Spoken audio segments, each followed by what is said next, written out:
Electric cars. Everyone thinks they understand them, everyone has an opinion, but let's be real. We could all do with a little bit of help separating fact from fiction. So with that in mind, and because it's World EV Day, 9th of September, in case you're wondering, I thought I'd make a little video explaining everything you need to know about electric cars. Like this one.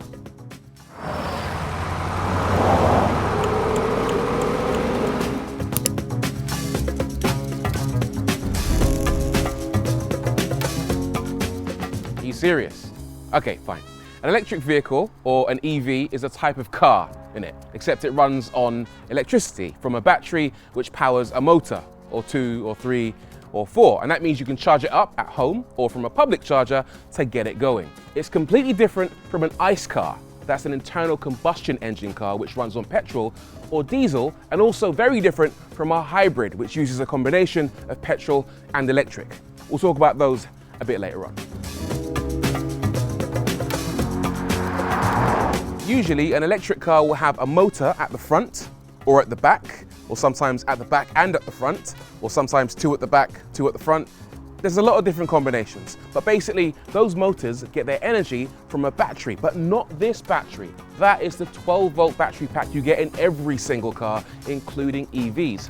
Its job is only to start the vehicle. Once it's all powered up, the main battery, the traction battery, is the one that takes over and drives the car. The traction battery is normally packaged nice and low along the floor of the vehicle because it's so massive, and that's the best place for it to fit. The distance an EV can drive on a fully charged battery is called its range. Range depends mainly on the battery size in kilowatt hours. 50 kilowatt hours is about average, anything less than that is pretty small, and 100 kilowatt hours is a lot. We'll come back to battery sizes shortly. Here's what you do. You take your charge cable, you open your charge flap on your car, and then you plug it in. It really is as simple as that. Except actually it's not quite as simple as that, because the way you charge depends very much on where you charge. But usually you're going to be doing most of your charging from home because that's the cheapest and easiest way to do it. You'll usually need a private driveway for that though, or at least a parking space right near your house. It is possible to run an EV without a home charger. You can use a lamppost charger, for example. And you can technically charge your car at home without having a driveway by using a system that tucks the cable along the pavement, like this one from Turbocharge. You can also consider charging at work or in a car park at a supermarket, which lets you top up while you work or do your shopping. But the quickest type of charging is from a public rapid charger, the sort you'll usually find at a service station or dedicated EV charging facility. More on these in a second. I'm going to answer that in a second, but there's some technical jargon that I need to explain before I get to that. So ask me about the technical jargon. Ask me about kilowatts and kilowatt hours. Okay, so you know how all electrical devices are measured in watts, right? Like this light bulb. This is a 5-watt light bulb. It's the same for electric cars. In fact, all cars. This car, the Vauxhall Astra Electric Sports Tourer, has an electric motor that produces 115,000 watts, aka 115 kilowatts, and that's the equivalent of 154 horsepower. Side note, even petrol cars can be measured in kilowatts. For example, in Australia, they do that all the time. The Ford Mustang GT has a V8 that produces 444 horsepower, which is the equivalent of 331 kilowatts. Now you know. So now we've covered power in kilowatts, we need to cover energy in kilowatt hours. That's your battery capacity. The capacity in a AA battery is around 3.9 watt hours. Because the battery in an EV is way bigger, it's measured in thousands of watt hours, aka kilowatt hours. That's how many kilowatts the battery can supply the motor for a full hour. Stick with me. It sounds complicated, but it's really not. I'll dumb it down, right? Imagine this car had a tiny 1 kilowatt motor, which is the equivalent of about 1.3 horsepower, but it still had a huge 50 kilowatt hour battery pack. Well, the energy in that battery pack is enough to run that 1 kilowatt motor for 50 hours. Glad you asked. That depends on whether you're doing AC or DC charging. AC, that's alternating current, is a type of electricity used domestically at home. DC, that's direct current, is a type of electricity that you'll normally use when you're out at a public charger. And we'll get to those in just a second. There's a fair few ways to charge at home. One way, the slowest of all, is to use a 3-pin charger. This thing connects to a 3-pin plug, and the fastest it can charge is at 3.6 kilowatts, which would charge the 50 kilowatt-hour battery in the Astra in about 13.8 hours. A much more flexible way of charging your EV is to use a dedicated wall box like this one from PodPoint. This thing is much faster. It can send 7 kilowatts of power into the battery, double the speed of the 3-pin charger, which means charging your car is a lot faster from one of these. How fast? Well, the charge speed is 7 kilowatts and the battery capacity is 50 kilowatt hours. 50 divided by 7 equals 7.1. So it will take 7.1 hours to fully charge from 0 to 100%. If that sounds like a long time, don't worry. Most people won't be getting home with an empty battery every single day. You might get home with 50% left in the battery, in which case the 3-pin charger would take about 7 hours to go from 50 to 100, and the 7 kilowatt wall box would take 3.5 hours. Rapid charging, totally different story. This is a public rapid charger. And remember how at home you can charge at 7 kilowatts? On one of these, you can go way quicker. From 50 kilowatts all the way up to 120 kilowatts in this case, and even in some cases, as fast as 350 kilowatts. Now, not all electric cars can charge at the same speed. The speed will depend on the battery in terms of its chemistry and the way it's been designed. Some batteries charge faster than others, and that's reflected in the price of the battery and therefore the price of the car. This Astra is pretty middle of the road when it comes to rapid charging. It can only top up at a maximum of 100 kilowatts. The other thing to know is that you won't always get the full charging speed all the time. Batteries charge way quicker when they're above 20% full and below 80% full, so keep that in mind.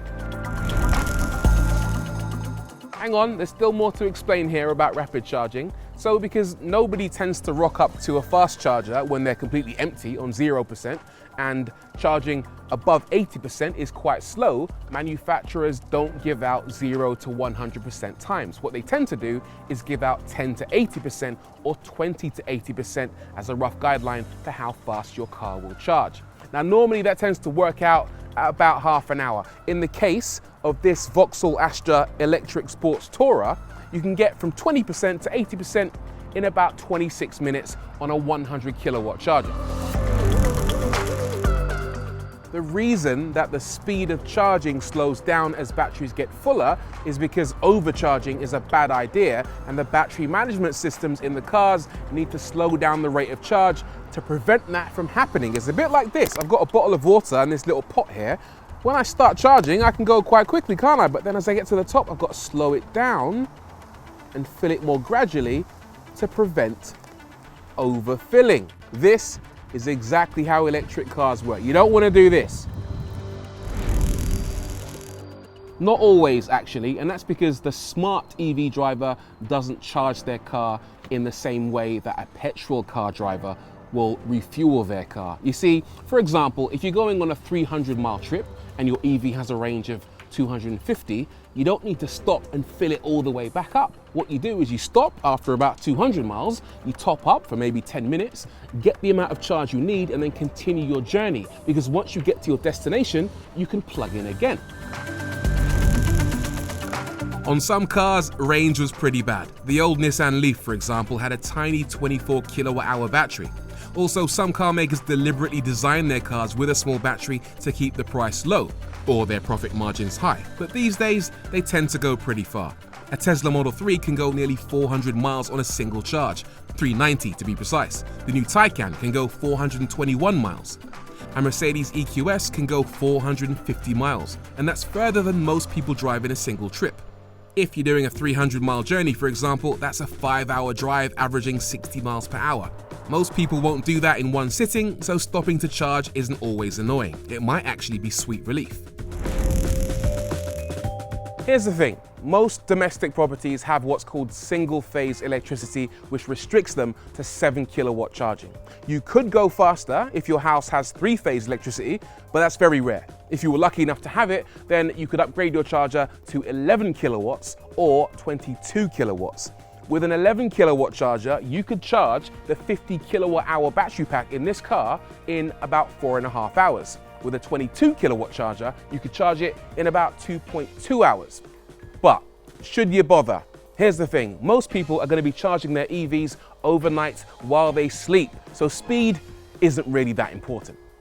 But here's another complication. When you're at a public charge point, the charge speed is dictated by the speed at which the battery itself can accept a DC charge. However, when charging at home, it's the electronics in the car, in the onboard charger, which converts AC to DC, which dictates how fast you charge at home. So, if your car's onboard charger only charges at 7 kilowatts, using a 22 kilowatt charger won't make it any faster.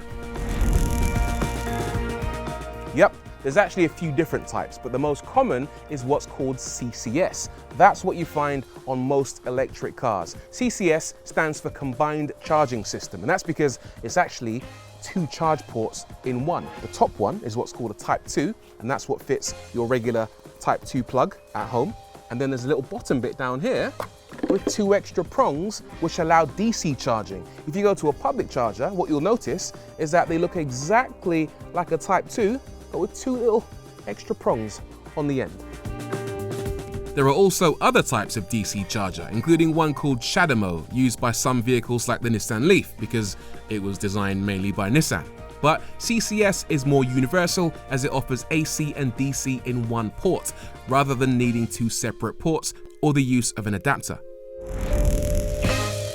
If you're charging at home, the cost of recharging will depend entirely on your electricity tariff. Electricity companies like to charge you for every single kilowatt hour of electricity that you use. That's called the unit price. Some of them do have EV specific tariffs though, which mean they'll charge you a lot less for energy overnight while the rest of the country is asleep. During the daytime, the normal unit price is likely to be somewhere in the region of 20, 25, 30 pence per kilowatt hour. But at night, it's likely to be as low as 7 pence per kilowatt hour, which means that fully charging this 50 kilowatt hour battery pack will only cost you £3.50, which is amazing considering the fact that you can drive this thing for 250, 280 miles. But there is a caveat. Because these cheap rates are only offered between 12:30 and 5:30 in the morning, that means you can't fully charge the car from 0 to 100%. So you've got to split it over several nights. That's why it's important to keep plugging in your car every single night to benefit from that cheap rate. How do you make sure your car only charges during a specific window? Well, a lot of cars will actually allow you to set the charging time in the driver display. You simply set your charging time and the car will only charge during that window. You can also set that charging window using an app for the car or an app that comes with your wall box.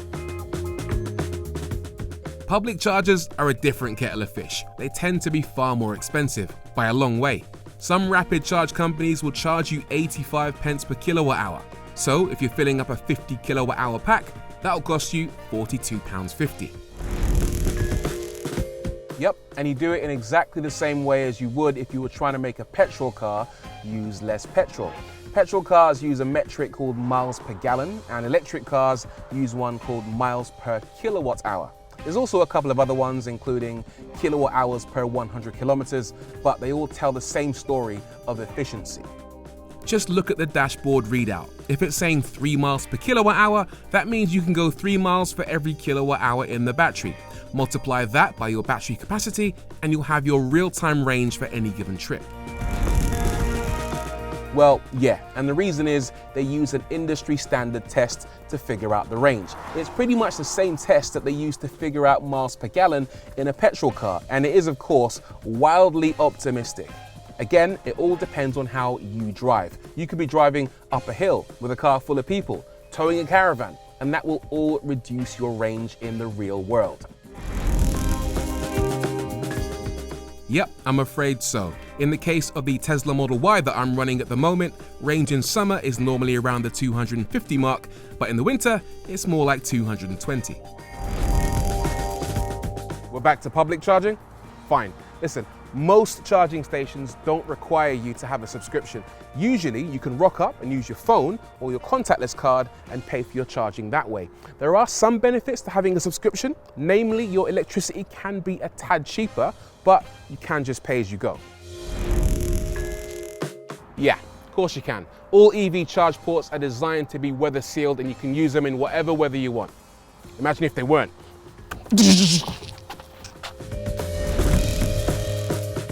Longer than you think.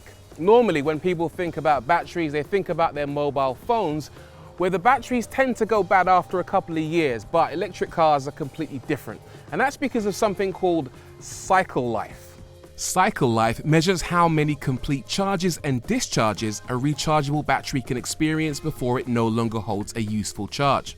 In other words, if a fully charged battery is discharged to 0% and then fully recharged, that's one cycle. If it's discharged to 50% and charged to 100%, that's half a cycle. It's very common for most of us to run completely out of battery with our mobile phones, so 100 to 0 to 100 is fairly common on a mobile phone. But that's bad news because a battery has a limited number of cycles it can do before it might be considered unable to hold a useful charge. Now let's look at EVs. The average daily journey distance in the UK is around 18 miles. And at the end of the week, you might only have driven 127 miles, which in a car like this means that you haven't really taken the battery down from 100 to 0. You haven't yet completed a full cycle. Remember that. If you discharge from 100 to 50% and then top up again, that's only half a cycle. Complete only one cycle a week and by the end of the year, you may only have done 52 cycles. In the same period of time, a mobile phone might have done 730 cycles. Depth of discharge is another issue. Running the battery completely flat, which we all do with our mobile phones, reduces battery health. EVs will never let you completely empty their batteries. They all have a buffer that prevents the battery getting to really low levels. Notice I've been telling you the Astra has a 50 kilowatt-hour battery pack? It doesn't. Its real size is 54 kilowatt-hours. It keeps about 4 kilowatt-hours as a buffer for safety. And then you add in things like thermal management. Batteries don't like extreme heat or extreme cold. And in a mobile phone, there isn't really any protection from those elements. But in a car, you can have all sorts of fancy extras like heat pumps or fans to cool the battery. And that allows them to work in a very specific operating window without being negatively affected by extreme heat or extreme cold.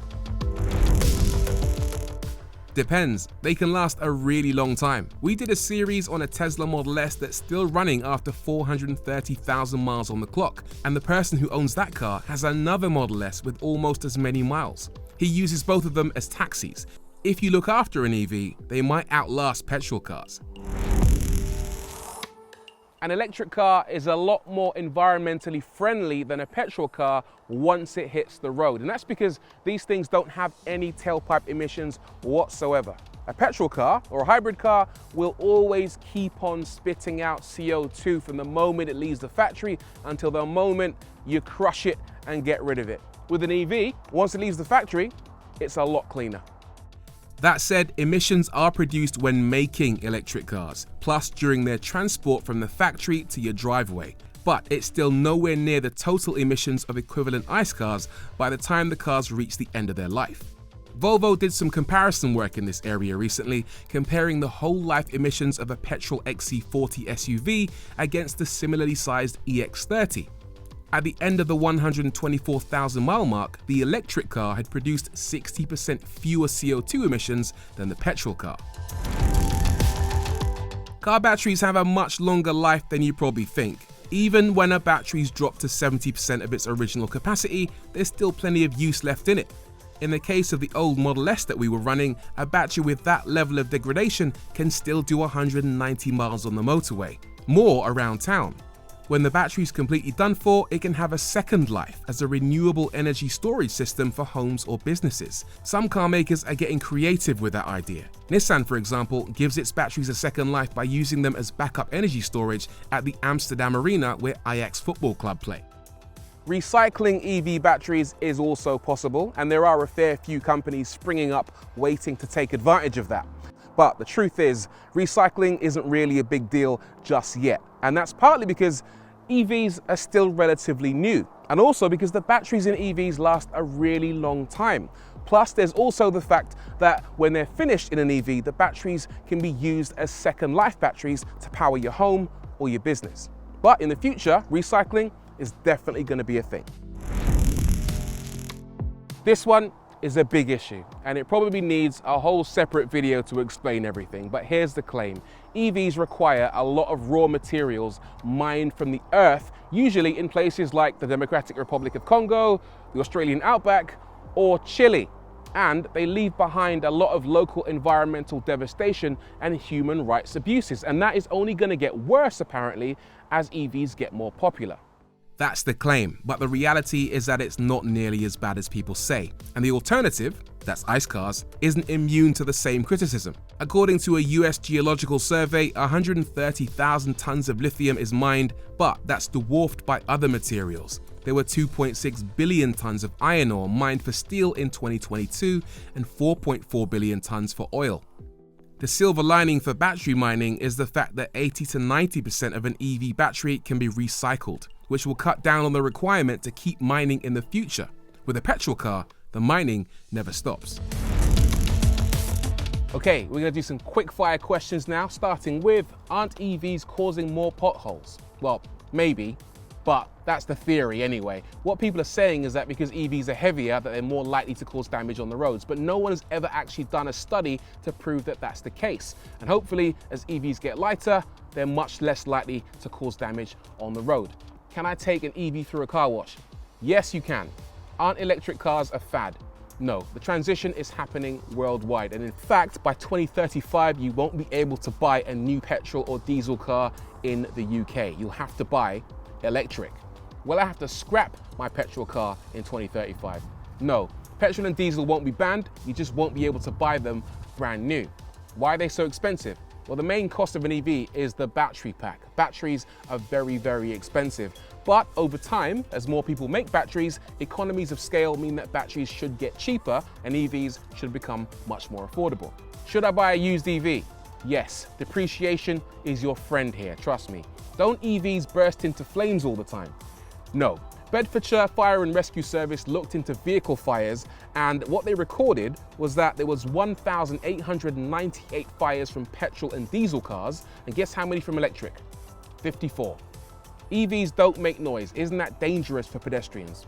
Well, they do make noise. In fact, they're mandated to make a noise at low speeds, and the noise has to be around 54 decibels in order for pedestrians to hear your car approaching. So they do make noise. Can you get a manual gearbox in an EV? Not really. Toyota is working on a solution.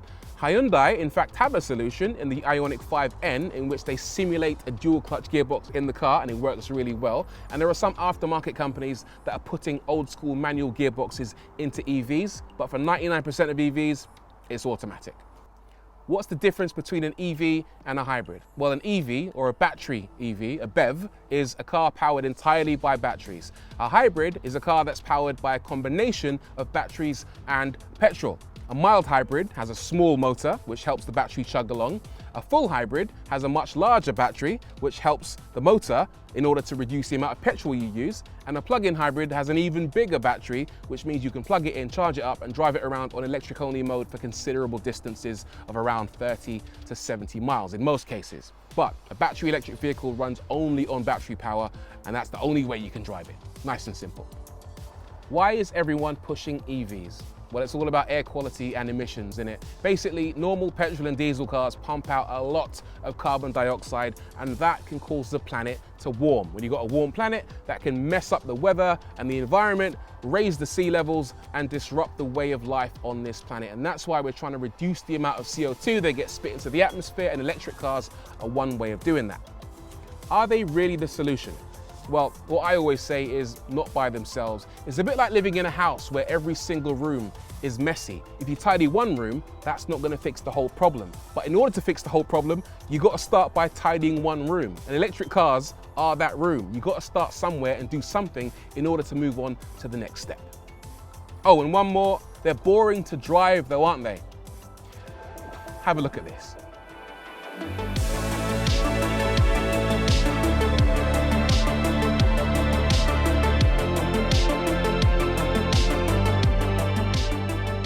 Right, that's enough from me. I hope that you learned something today. I hope you understand EVs just a little bit more than when you started this video, and I hope you enjoyed it enough to like and subscribe. I know that there's a lot more to cover, and maybe we will. Drop a question down below if you've got anything that you want to ask me. But in the meantime, thanks for watching. I'll see you guys soon.